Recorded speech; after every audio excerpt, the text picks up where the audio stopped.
नमस्कार, good evening. मैं doctor Vineet Malhotra, VNA hospital, नई दिल्ली, नवजीवन विहार से आपसे आज इरेक्टाइल डिस्फंक्शन और उसकी ट्रीटमेंट के बारे में बात करने वाला हूँ। इरेक्टाइल डिस्फंक्शन एक कॉमन प्रॉब्लम है। ये यंग मेल्स में भी पाई जाती है और ओल्डर मेन में भी, वृद्धावस्था में भी पाई जाती है। आमतौर पर जब ये यंग मेन में होती है तो इसका कारण साइकोजेनिक या स्ट्रेस या तनाव, मानसिक तनाव होता है। और जब ये बड़ी उम्र में पाई जाती है तो कई बार खून की कमी, यानी कि खून का प्रवाह लिंग में ठीक से ना पहुँचे तो इसका कारण बन सकता है। ये diabetes, hypertension, blood pressure, heart की बीमारी, इन सब चीज़ों से बढ़ सकती है। उन मर्दों में भी ये समस्या ज़्यादा पाई जाती है जिनमें स्मोकिंग या और किसी किस्म के व्यसन की आदत हो।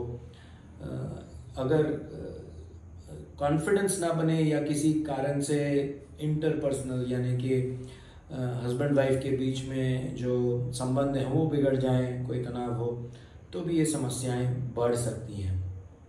आमतौर पर इसका इलाज टैबलेट से, काउंसलिंग से किया जाता है। कई ऐसे लोग होते हैं जिनकी समस्या इससे ज़्यादा गंभीर होती है, उनके लिए ये ट्रीटमेंट इनफ नहीं होता है और उनके लिए फिर इंजेक्शन्स इस्तेमाल किए जाते हैं। जो इंजेक्शन्स इस्तेमाल करते हैं हम उनको बायोमिक्स कहते हैं। ये दो किस्म के पदार्थ होते हैं जिनको मिश्रण करके, मिक्स करके क्रिएट किया जाता है और ये लिंग में लगाया जाता है इंजेक्शन, जिससे कि उस समय रिस्पांस मिल जाता है और संबंध किया जा सकता है। जहाँ इससे भी ज़्यादा सिवियरिटी हो, गंभीरता हो बीमारी की, तो हमें इससे बियॉन्ड जो नेक्स्ट स्टेप ऑफ ट्रीटमेंट है वो प्लान करना पड़ता है, जिसे पीनाइल इम्प्लांट सर्जरी कहते हैं। पीनाइल इम्प्लांट सर्जरी उन लोगों के लिए ज़रूरी है जहाँ पर नॉर्मल तरीके के इलाज, यानी कि काउंसलिंग, टैबलेट्स, इंजेक्शंस नहीं कामयाब हुए हों, क्योंकि ये चीज़ तय है कि किसी न किसी तरीके से इरेक्टाइल डिस्फंक्शन की ट्रीटमेंट मुमकिन है।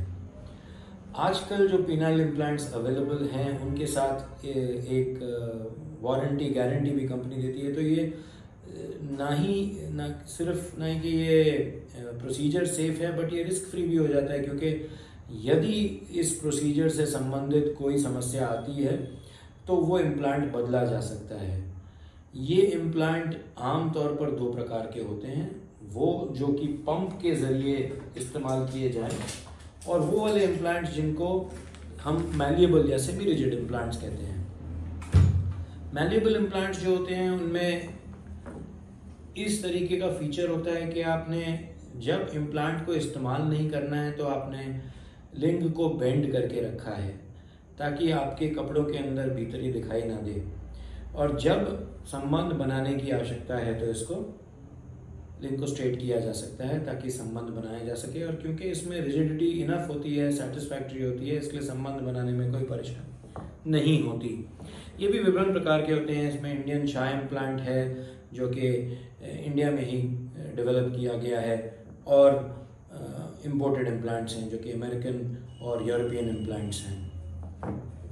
इसके अलावा पंप वाले इम्प्लांट्स होते हैं। पंप वाले इम्प्लांट्स यानी कि एक पंप होता है जिसके ज़रिए फ्लूइड, लिक्विड सिलेंडर के अंदर जाता है और इरेक्शन क्रिएट करता है। ये जो इम्प्लांट्स होते हैं ये महंगे होते हैं, क्योंकि इसके अंदर एक मैकेनिज़्म होता है जिससे कि लिंग कड़क बनता है, और जब संबंध बना लिया जाए, जब संबंध की प्रक्रिया पूरी हो जाए तो उसके बाद लिंग को लूज़ करने के लिए भी एक वाल्व मैकेनिज़्म होता है जिससे कि इसको लूज़ किया जा सकता है। तो जब लिंग कड़क है तो इसको इस्तेमाल कर दिया, ये वाला 2 पीस इम्प्लांट में बेंड कर लिया जाता है कुछ समय के बाद ताकि ये फिर से लूज़ हो सके।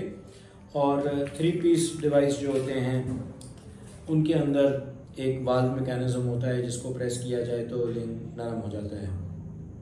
इस प्रकार से किसी न किसी तरीके से इरेक्टाइल डिस्फंक्शन समस्या की ट्रीटमेंट या उसका समाधान किया जा सकता है।